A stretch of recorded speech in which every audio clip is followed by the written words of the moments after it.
तुम क्षणं नाक्षमं तत्रास्ते गुणरत्नरोहणगिरि यो देवदेवो महान् चित्रं नात्र करोति कस्य मनसा दृष्टा पुरे सिरिपुरे सश्रीपाशुजिनेश्वरो विजयते दिग्भाषिषां शासनम्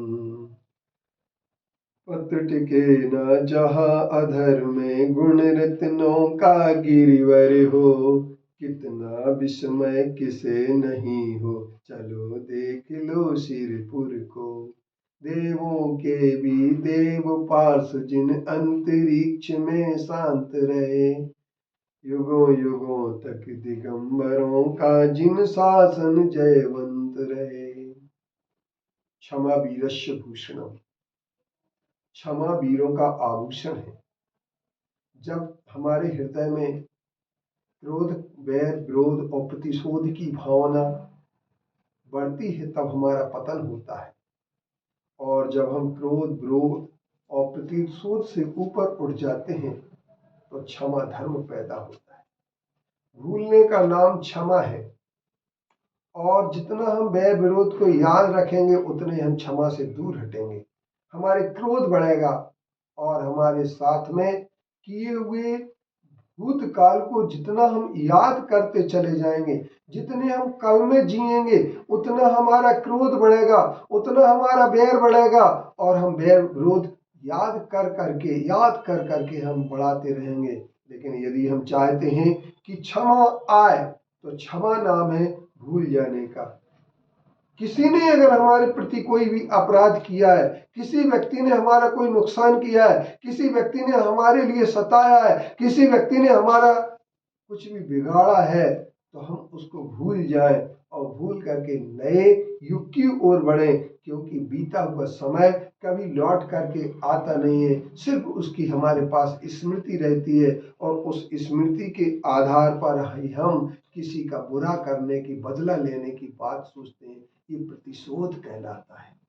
ये जब हम बदला लेना चाहते हैं लेकिन हम ये भूल जाते हैं, हम कहते हैं हम टिट फॉर टैट, जैसे को तैसा रहेंगे। तो मैं पूछना चाहता हूँ, आपको विचार करना है कि टिट फॉर टैट का मतलब क्या होता है।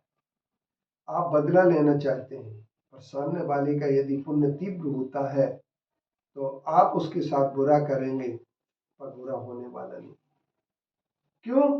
क्योंकि उसका पुण्य है। और हमें अगर इस बात पर ध्यान रखना है कि हमारे कर्म कैसे हों, हमारे कार्य कैसे हो, हमारी आज के जीने की पद्धति कैसी हो, अगर हम इस बात पर तय कर लेते हैं तो मैं ये कह सकता हूं कि बदले की न हो भावना। हमारी बदले की भावना नहीं होना चाहिए। हम किसी से बदला लेने की बात न सोचें, क्योंकि बदला लेकर के हम किसी को दुखी ही करना चाहते हैं, हम किसी को कष्ट देना चाहते हैं, हम किसी को दुख देना चाहते हैं, क्योंकि उसने हमें दिया है।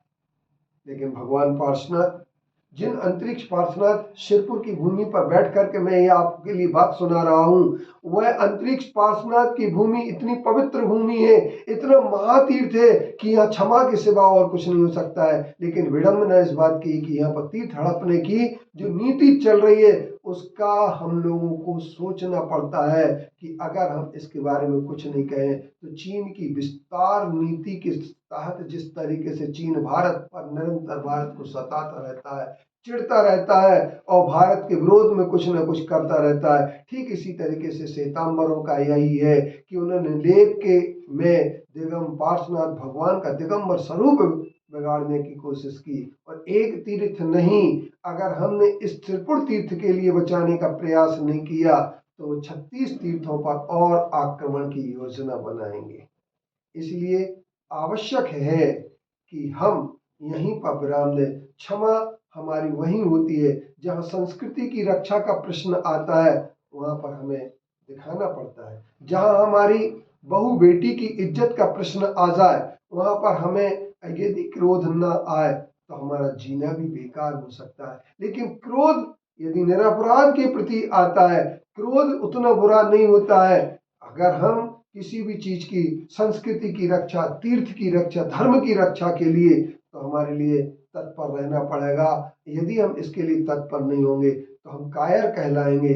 अहिंसा परमो धर्म, अहिंसा हमें सिखाती है, क्षमा हमें सिखाती है। क्षमा शोभती उस बिस्तर को जिसके कंठ गरल हो, क्षमा उसी बिस्तर के लिए शोभा देती है। क्षमा वीरस्य भूषणम कहा गया है, क्षमा वीरों का आभूषण है। जिसके अंदर वीरता होती है वही क्षमा करता है, जिसके अंदर कायरा न होता है वह क्षमा नहीं करता है। लेकिन जिन्होंने अपराध करने की गंदी आदत को बना दिया है, रावण को भगवान राम ने क्षमा नहीं किया, लेकिन पार्श्वनाथ भगवान ने कमठ को क्षमा किया। क्योंकि कमठ और रावण के बीच में बहुत बड़ा अंतर है। रावण ने सीता का हरण करके नारी के सम्मान समाप्त करने की कोशिश की थी। दुशासन ने द्रौपदी को अपमानित करके एक मानवता को लज्जित करने का प्रयास किया था। इसलिए ऐसे दरिंदों को क्षमा नहीं किया जा सकता है। सवाल इस बात का है कि सबक सिखाना अलग चीज है, लेकिन संकल्पी हिंसा करके, बैर विरोध धारण करके हमें अपने जीवन को करना ये अलग बात है। इसलिए आओ हम क्षमा की ओर बढ़ें और क्षमा को धारण करें, और क्षमा धारण करके हम अपने कमजोर को कभी भी सताएं नहीं, कमजोर के अपराध को बार बार न देखें, अपने व्यक्तियों की गलतियों को बार बार न समझें। हम अपने समूह में एकता बना करके, क्षमा धर्म को अपना करके ही एकता बना सकते हैं। हम अपने समूह में अपने साधर्मियों से कभी लड़ना न सीखे, हम क्षमा धारण करके आगे बढ़ें और क्षमा वीरस्य भूषणम को सार्थक करें। यही आज का क्षमा धर्म है। बोलिए उत्तम क्षमा धर्म की जय।